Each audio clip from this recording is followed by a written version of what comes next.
What's up guys, Dia here, and this is episode 10. A full 2 hands. Well, human hands. So this episode will be a bit different because I will introduce you to a simpler method to finding the pseudo-focus. Throw away that 5-step rule for now because we're gonna go mental with this new method.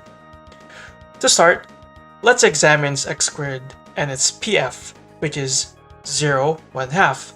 Which we found on episode 5. Now, as we've been learning so far, the PF is always a part of some normal line, where this normal line crosses the function at a point, which to x squared's case is a vertical normal line that crosses 0, 0.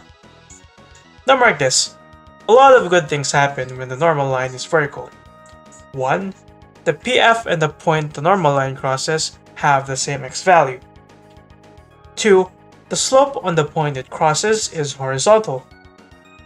Remind you, the function point that the normal line crosses is the step 2 x value. And since it's the same as the PF's x value, the solution for step 3 is the solution for step 2. Now, since the slope at the step 2 x value is horizontal, then f prime x at this point is 0. Since step 2 is when f prime is 0, we can simply use f prime x equals 0 to find the x value instead of 3f prime, f prime squared equals f triple prime times f prime squared plus 1. Also, the expression for step 4 becomes simpler where the zeroed f primes collapse the expression down to f plus 1 over f prime prime.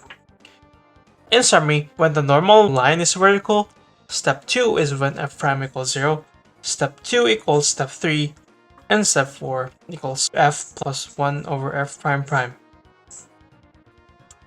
So why didn't I use this method in the first place? Well, again, this is in the assumption that the normal line is vertical, and more specifically, in the assumption that the curve is straight up or down and not slanted. X squared is a function with a straight up curve, but also other curves such as sine of x and cosine x. Those that don't have a straight up curve are x cubed and e to the x. If you use the method on these functions, x cubed's result will be far off from the real PF, and e to the x will not give an answer because there is no horizontal slope on any of e to the x's points. So this only works for just upright curves, right? Well, not strictly so.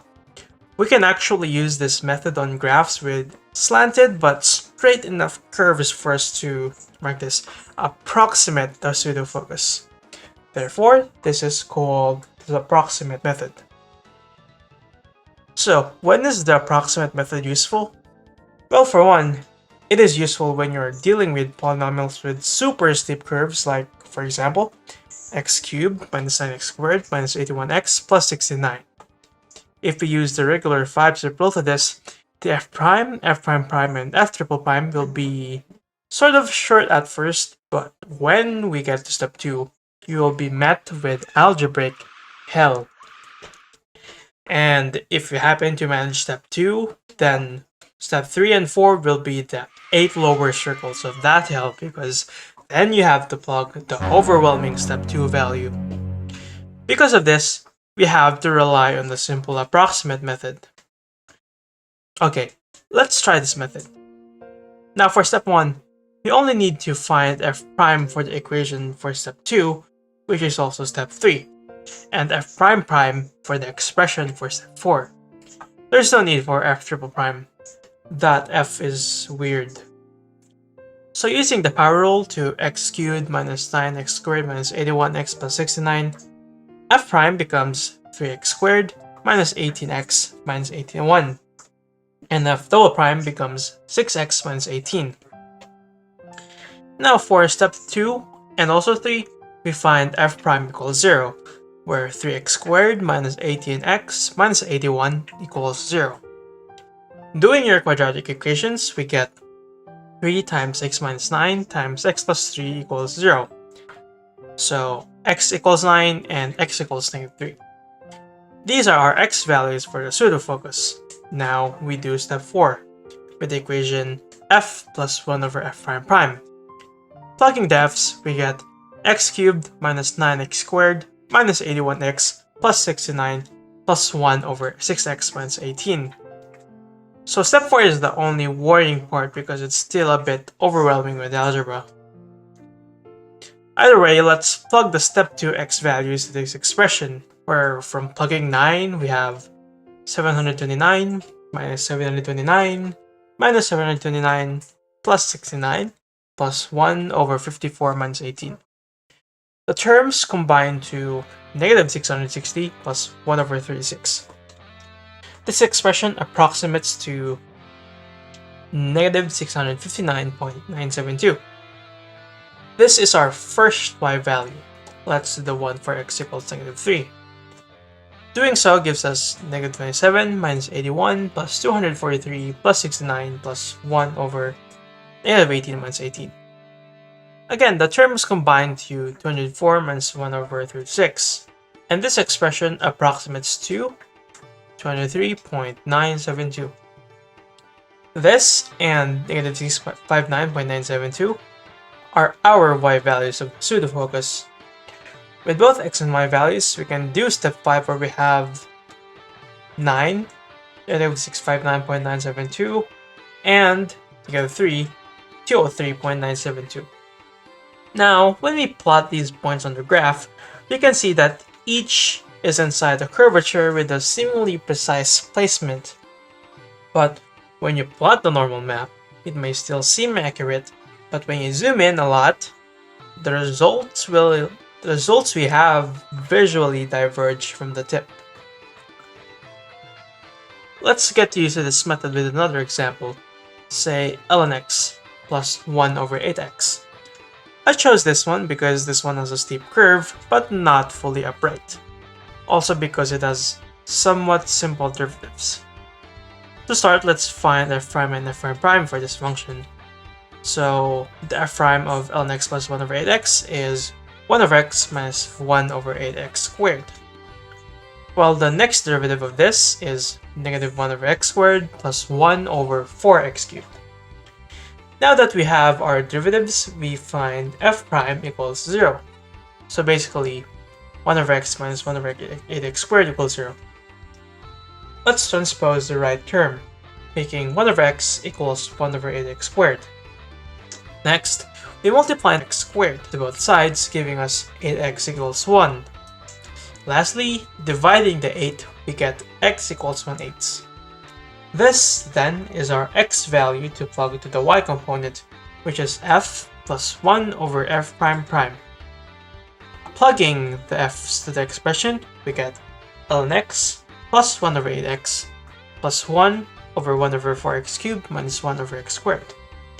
This is the only difficult part, where we evaluate this expression. Firstly, we plug each x by 1/8. Next, let's focus on the fraction. Notice that we have 1/8 cubed and 1/8 squared on the lower denominators. These are equal to 8 cubed and 8 squared on the lower numerators. Evaluating each lower fraction, we get 512 over 4, which is 128, and then the other one, 64. Doing these, we get 64 on the denominator. Alright, now we do 1 over 8x, turning it into 1 over 8 times 1 over 8. It becomes 1 over 1, which is just 1. Alright, ln 1 over 8 is something we need a calculator for, so this one becomes negative 2.079. Since we have a calculator anyways, we can put all these other terms to get our y component, where we have negative 1.0638. Now, if we plot x equals 1/8 and y equals negative 1.0638 into the graph, it can seem this point is on the curvature of ln x plus 1 over 8x. However, if we enable the normal map of this graph and zoom in, we can see that this point is a bit higher than the actual pseudo-focus location, which makes the point we got an approximate pseudo-focus. The last thing to do now in this video is to come up with explicit instructions to our shortened 5-step rule. Number 1. Find f prime x and f prime prime x. 2. Solve for x in the equation f prime x equals 0. Number 3. Plug solutions to the expression f of x plus 1 over f prime prime x. Number 4. Express the values of 2 as an abscissa and 3 as an ordinate.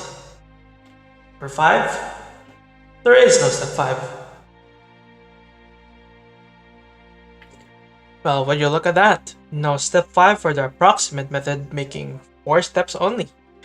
You see, if you're obstructed by the practical tediousness of so-called algebra from the 5-step rule, then the approximate method is your lifesaver. Although the accuracy of this method depends on the direction of the curvature which resides pseudo-focus, the best use of this method is on rapidly changing polynomials, perhaps on 4th degree and 5th degree polynomials, some trig functions like sine and cosine, and other functions with steep slopes. That's that for this episode. I hope you enjoyed this math part and hope I explained everything well. Alright, see you gamers.